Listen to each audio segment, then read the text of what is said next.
to bring an end to that civil war. Of course, the death of Samuel Doe, was possible on the basis of even using the ECOMOG, by Johnson. It's clear, it's there. Even when we return back, to the UNO intervention in Congo that mobilized various soldiers and Nigerian soldiers to intervene in Congo, that resulted into the crisis and the killing and death of Patrice Lumumba. We must not forget that part of African history. A new wave of radicalization, emerged from those interactions. To send Nigerian soldiers to Niger Republic, again, too, it is not going to be a just shooting and killing exercise. There will be fraternal reaction. Nigerians rank and file soldiers will get to see the conditions of Nigerians and the reason why they think that what is happening should not be happening to them. And that in itself will also have a huge influence on them in returning back to returning back to Nigeria. And I think if that happens, it's going to be one positive influence. I use the word one positive influence from the point of view that Nigerians are extremely, not just Nigerians, Malians and the majority of Burkina Faso are hungered to the Islamic insurgents that is taking over the whole of their country. And we must tell the Tinubu regime that a fire is burning in its own backyard.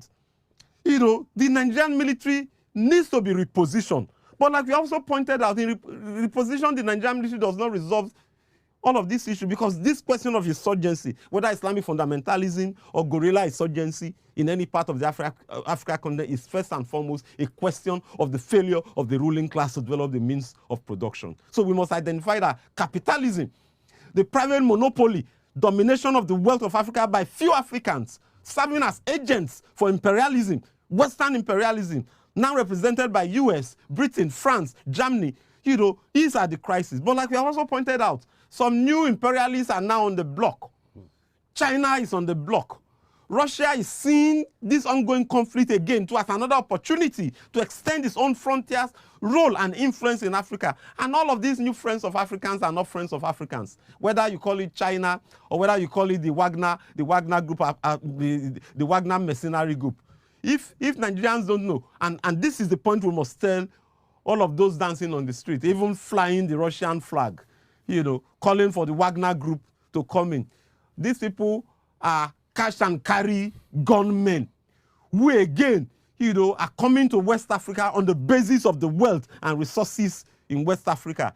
Their interest is also in those wealth, how they could tap into these raw materials to benefit their own existence ultimately. So we must point out that we are opposed to this war. We should call on the trade unions, not just in Nigeria, in West Africa, in the whole of Africa, to come forward, because it is working people that are going to be shot, that are going to be killed on the basis of this war, on a war to defend bourgeois democracy. That bourgeois democracy, since the decolonization of the African continent, its scorecard remains extremely very, very low, below 10%, on the basis of its failure to provide for the welfare and well-being of its own inhabitants. Africa is one of the continents that has the highest numbers of its inhabitants outside of its own continent, on the basis of the failure of the ruling class to provide basic necessities for its people. Electricity is not 24 hours round. We have seen the challenges we also have with even all of the modern facets of technology. Health, Nigeria, the whole of Africa still combats and battles malaria. And at every point in time when any leader emerges who takes the side of the mass of the working people, imperialism, whether in form of French imperialism or US imperialism, they come all out against such persons.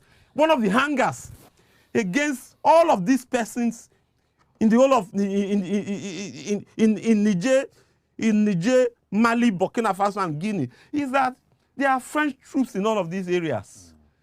It has practically not done anything in strengthening the hold of all of these states against the Islamic fundamentalist insurgents. And the reason for this is simple. French imperialism benefits from the crisis of war situation in all of these areas. It allows it more, to take all of these resources without being questioned. And it is this question that is now being posed against it in Burkina Faso, in Mali, and as well as in Guinea. And of course, in Mali, the troops have been sent packing. And in Niger, where they have 1,005 troops on ground, we have pointed out that Macron has already warned that if their interest is what is affected, they will deal drastically with the coup plotters. But they are now hiding behind the Tinubu regime in terms of the threat they issue to the coup plotters. Now, let's look at still on Nigeria's lead role as far as this issues or crisis is concerned. And considering Nigerians' own internal security concerns, in recent time we've seen an uptick in security challenges, a resumption in the brief law with regards to the security challenges Nigerians are facing. For example, we have reports of unabated killings in Kaduna, Benue, Plateau, Zamfara. And considering all of these, internal security challenges and the need for Nigeria to focus on its own domestic stability, what factors should be taken into account when assessing Nigeria's involvement in the Niger situation? I think the very first factor that should be pointed out is that it will undermine its own ability to be able to take on the question of insecurity in Nigeria. And of course, it's clear that the Tinubu regime has started on a very wrong foot by making life more difficult for the mass of the people in Nigeria.